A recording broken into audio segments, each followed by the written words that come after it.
Le fabricant japonais Nintendo a décidé d'accompagner ces jeux d'une mention mettant en garde les utilisateurs contre les risques possibles d'épilepsie photosensible. Patrice Romden. À force de s'entretuer, ces petits bonshommes animés ne sont pas à l'abri d'une bavure.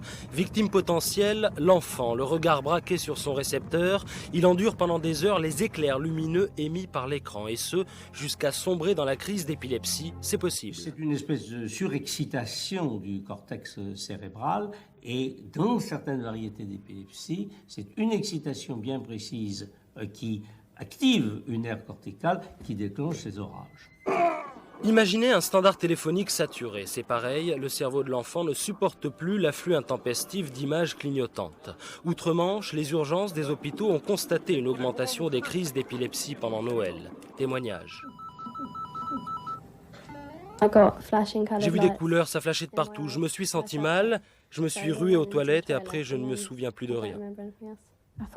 Je pensais qu'elle était morte, vraiment, que son cerveau était atteint. Elle était bleue, c'était effrayant.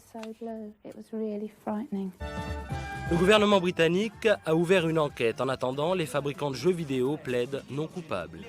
Il existe dans la notice d'utilisation de la Super Nintendo un avertissement pour les enfants souffrant d'épilepsie ou souffrant en jouant à des jeux vidéo de troubles tels que des mouvements involontaires, tels que des pertes de connaissance ou des troubles de la vue, d'arrêter impérativement de jouer et de consulter un docteur.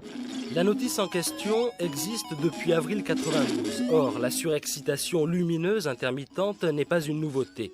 Au XIXe siècle, sur les routes bordées d'arbres, les passagers des diligences passaient de l'ombre au soleil et du soleil à l'ombre. Succession de contrastes.